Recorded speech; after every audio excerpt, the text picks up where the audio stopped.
Could we be on a worse road than we've been for the past 9 months under McCarthy? I mean, yeah, I think we can. I think actually we can. Oh. I think we can. If you get somebody who's going to fund the war in Ukraine and continue CRs and omnibuses, I think you could. Well, that's just a replication of McCarthy. But at least now we have a fighting chance to change it, right? Because that's all we need to do is push out, because everybody knows why McCarthy was taken out.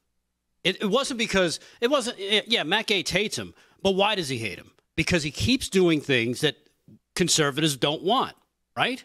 I think we can all agree with that. We saw that in June. We saw it again just a few weeks ago, which resulted in him now, kind of sitting in the back and, addressing his butt-hurt wounds. But right now, what I think is going on in the House, Scalise dropping out and people pushing for Jordan. I think now what you've got with some of these House representatives that are finally out from the umbrella of Kevin McCarthy, thinking, they're turning it into a hog showing session where they're gonna be like, look what I can do. I got power too, Matt Gaetz. How about that? I'm going to say this. Basically, all they need is somebody like a Trump who could walk in and say, look, if you guys don't support this guy. Trump endorsed right? Jordan. Right. But if he Scalise won the thing. But if he comes in and says, look, in a private meeting, maybe they have their private meeting. I don't know how that works. Private meeting and says, look, if you guys don't get behind Jordan, I will make sure you are all primaried. But Trump might be. And at least half of them would be like. What threat is there? Most of the candidates he backed lost in 22. Trump might be right about Jordan, though. 220 and Jordan might be the guy. Trump, in the end, might be right about Jordan becoming the speaker at this point. I mean, I don't know that, again. Austin Scott's like a lifer in Congress. He's been there for like 15, 20 years. Yeah, he's 2012. Yeah. So. A couple other votes he took, by the way. The mandate bill, the funding of Ukraine, both votes for that. Signed women for the draft and the National Defense Authorization Act, voted for that. Where the conservative position was against. Repeal authorization for use of military force against Iraq. The CR position was yes. He voted no. So I mean, it's a two-man race. You have Austin Scott and you have Jim Jordan. Jim Jordan, I think his Liberty score is an A. By the way, I haven't check it, but I just I don't know. Jim Jordan is an A, 94%. There you go. That's pretty conservative.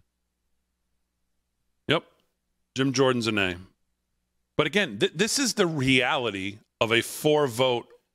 This is the reality of trying to govern with a 4-vote majority.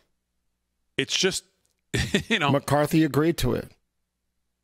Well, no, the 4-vote majority, the American people just agreed to. That's what we voted for. That's what we have. I mean, McCarthy agreed to the one vote. Yeah. Yes, but I'm just saying the realities of a 4-vote majority. It's terrible. Is not easy. No, and then, Santos, who should have been gone long ago, is going to be gone.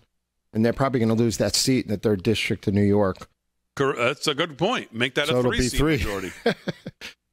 Yeah. And with the House very much up for grabs now in 24, like redistricting, things like Santos, other things. The House is clearly up for debate. And these 2 months are not helping our cause. They're just not. I don't care how you frame it. I don't People know. are going to remember But what's the long-term impact? I don't know if there's a long-term impact. We need radical change in this country, unfortunately.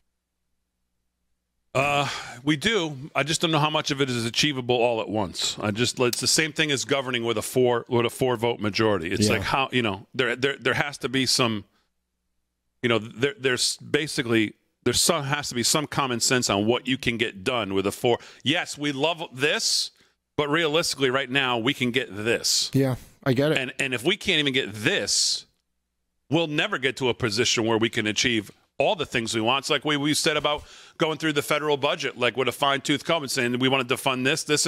Yeah, great. If we had a 40-seat majority, then we would have been hopefully working in August to say, here's what we're defunding, here's what we're standing behind, here's what we're willing to fund, and here you go, Chuck Schumer.